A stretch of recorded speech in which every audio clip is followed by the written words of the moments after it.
ñu xool lan moo tax ñii di jóg ak contre seen gouvernement yi ñoo ko war a jëkk a def gis nga mouvement yooyu lii def seen doole mooy bu jógee yow benn réponse nga am mooy répression dóor mooy gaañ alors que am na mouvement yooyu bu ñu jógee nga seet nan ngay waxtaan ak ñoom yan façon lien ngay am ak ñoom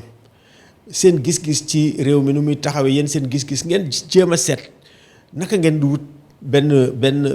naka lañ koy wax équilibre boo xam ne dina tax jàmm am xam nga loolu moo tax Europe dem Europe doo gis mu ngi xeex seen xeex yi feneen lay am mais bés boo xamee ne Afrique toog nañ ba nga xam ne ñii ak lu xam-xam yi wute ak lu gis-gis yu wute du Kalachnikov moo koy réglé bu boobaa nga xam ne Afrique mûr na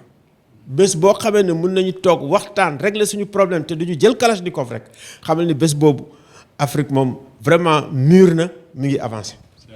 léegi ñu gis ne ci loolu sax pour fàttaliku le 23 juin 2011 defe naa ne ci waxtaan la tàmbalee ñu gis ne ñi nga xam ne ñooy député yi dégg ñu woon ak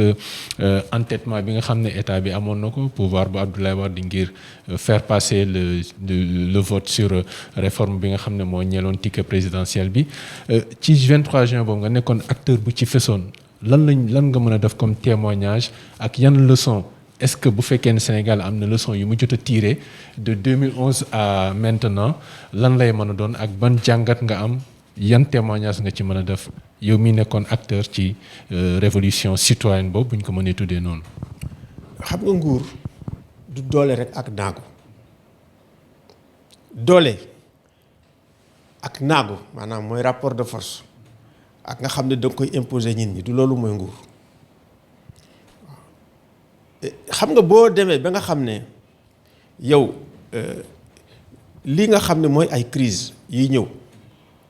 ci sa biir assemblée nationale xalaatuñ ko ci sa biir parti politique xalaatuñ ko nga xam ne am nga problème maanaam boo nekkee chef d'état boo xam ne yow ñi ngay déglu rek mooy ñu bugg ànd ak yow ci li ngay def bu fekkee ne baax na ñu ànd ci ñu ne la baax na ñu ne la demal bu fekkee ne baaxul it ñu ne la yaa yore doole ji demal am na ñoo xam ne sax bu fekkoon ne à l'époque maître Wade dégg na leen déglu na leen xëy na du woon àgg fi muy àgg parce que mbir mi commencé wul ci 23 juin parce que boo nee 23 juin la commencé dafa 23 juin dafa nekk période boo xam ne rek dafay nekk une cristallisation boo xam ne fi la affaire yi mécontentement yi jóg ñu wax ñëpp dégg parce que ñëpp tout le monde en avait marre c'était comme ça moi le 16 juin ci laa ne nañu dem assemblée nationale bés bu 23 juin ñu nañ fa dem ñun ñëpp le 16 juin lañ ko def mais avant 16 juin am na yu xew yoo xam ne indi na ay mer indi na ay yu bëri ça veut dire que yow boo nekkee ci sa biir parti nga yeewu suba sa numéro 1 sa numéro 2 nga am ak moom problème def ko li ngay def dàq ko temps yooyu rek martyrisme bi nga créé rek indi na leneen mu ngoog voilà loolu yooyu mooy man am na lu ma lal te li ma lal képp koo xam ne day nekk gàllankooram rek ak lu mu am doole ak lu mu am truc danaa ko dandi dem ci leneen waaw yooyu am na ba nga xam ni aussi il faut que ñu fàttali ko maa waxoon waxeet yooyu am na yooyu yëpp il faut que ñu étudier ko am na ay moments yoo xam ne c'est des moments historiques mu am ay moments yoo xam ne ay maturation la sur le plan culturel sur le plan idéologique bu nit ñi ci xool nan la réew mi di demee kanam naka la Afrique di demee kanam yow boo tardé ci loolu te nga yor nguur gi rek am nga problème su fekkee ni tamit ñi la wër duñ la wax dëgg di ubbi sa bët di la xool di la defal attention waaye ni la lii laa bëgg ku ci àndul rek ma duma loolu mooy indi problème yu bëree donc mooy li ma doon wax léegi rek il faut ñu yokk xalaat il faut fi nga xam ne lañ jëm ci li nga xam ne ñoo ko bokk yàlla wërsëgale ñu ko muy suñu institution yi nan la ñuy def ba mu dëgër ñoo ko bokk muy alal yi nga xam ne mooy suñu ressource yàlla may ñu ko ñu ne ñoo ko bokk ñu seet naka lañ koy defee ba mu xam ne dana sell li nga xam ne mooy politique mënut a ñàkk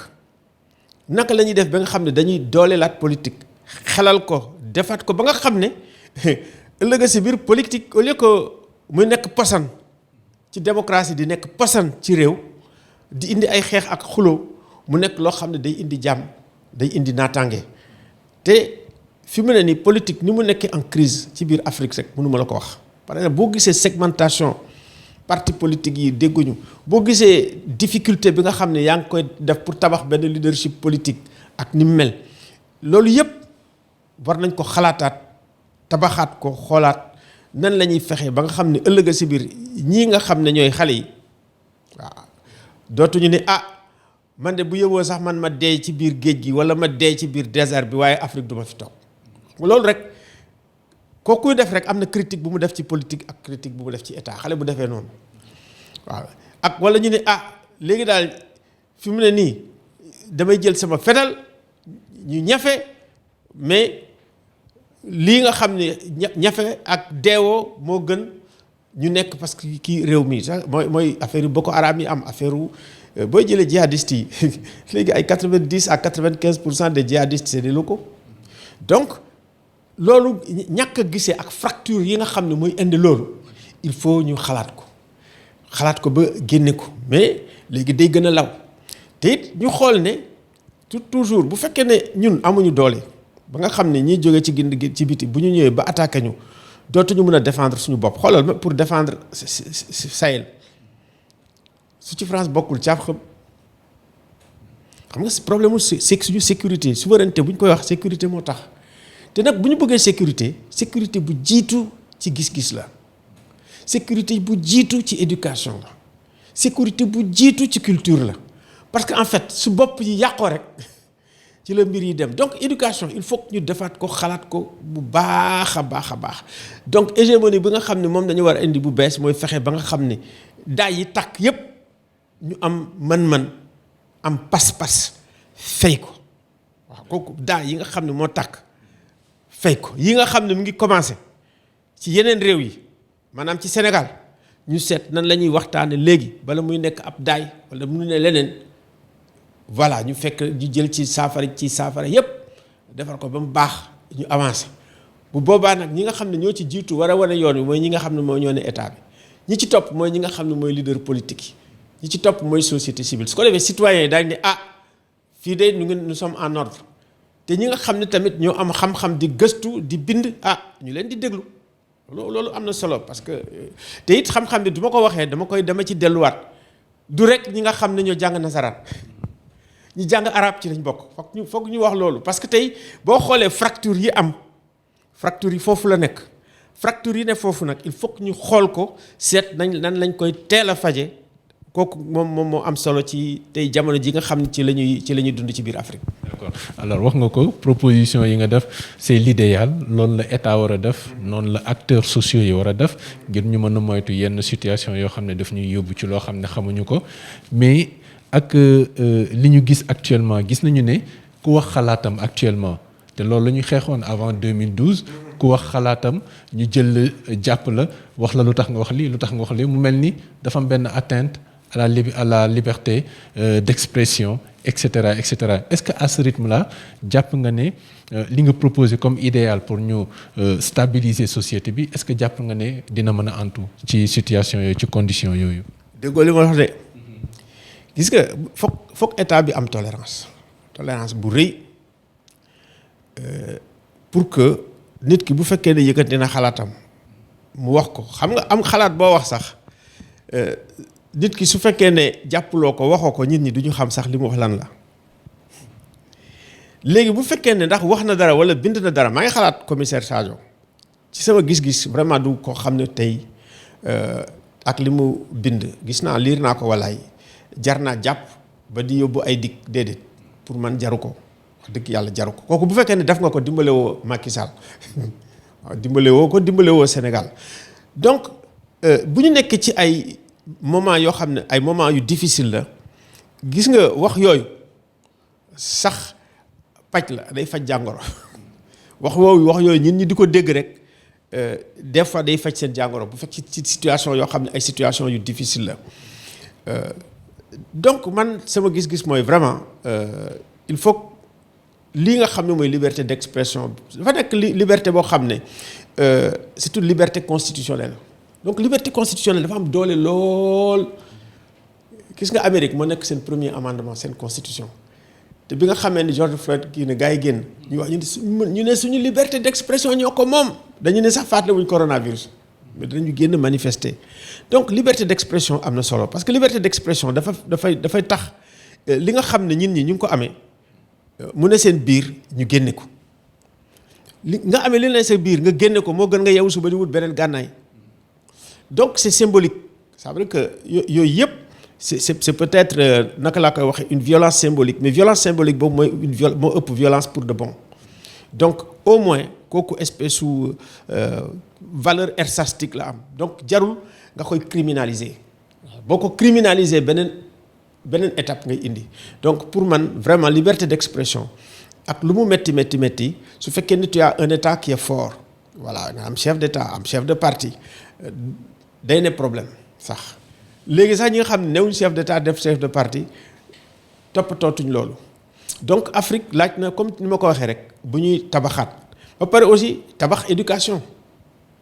parce que nit ñi boo leen éduquer ci seen bopp rek ba nga xam ne éducation bi am na solo am na yoo xam ne sax duñ fa egg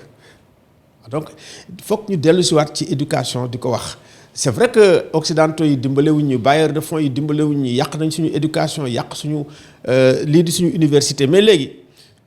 fii ñu jëm nii dañu war a am pas-pas ak fulla ak fayda joo xam ne lii nga xam ne mooy suñu développement ñu xalaatal sax suñu bokk defal ko suñu bopp du ay nit yoo xam ne ñooy nekk Washington rek ne mbir bi nii la voilà nga di voilà politique d'émergence pour le Cameroun boo demee ñu ne le Gabon émergent boo demee ñu ne le Sénégal émergent boo demee ñu ne le Cameroun émergent waaw xam nga dëkk yooyu bokkuñu. d'accord est-ce que même ci kaw Cheikh Yérim Seck di taskatu xabaar bi mën nañu jàpp lool comme le cas de Boubacar Sadio ne nit ñi dañ leen war a bàyyi ñu wax ci kaw justement Cheikh Yérim Seck lan nga ci xalaat yow. bon xam nga kaw Cheikh Yérim Seck xam nga journalistes yi ils sont protégés liberté d'expression daf leen protéger liberté de presse aussi daf leen protéger donc bu fekkee ne dañu naan journaliste bi génneel sa source waaw yow journaliste nga xam nga loolu c'est sacré. ci profession li ñu wax éthique ak déontologie mayu la yow li nga xam ne mooy sa source nga def ko waaw léegi nag journaliste bi aussi am na ay preuves parce que aussi li mu wax tamit ñëpp xam nañ ko mais léegi chetttt mais yow sawaay yow fu ñu la fekk yaa ngi ci kanamu ordinateur bi wala sa kanamu tablette ba sa téléphone portable lu xew mais damay lire ay information waaw xoolal boo bëgg am ay information yu leer nañ et en temps réel duggal ci www.senegal7.com ay information yu wóor man de maa ngi application Sénégal 7 lépp lu xew dama koy jot ci sama téléphone ci tàng bi te nag application Sénégal 7 am ko yomb na da ngay dugg ci Play Store wala Apple Store nga télécharger ko rek xam li xew ci réew mi ak la xew ci bitim réew te nag dara du la ci umpu. Vous voulez des informations en temps réel? Cliquez sur www.senegal7.com. Sénégal 7, le roi de l'information en temps réel.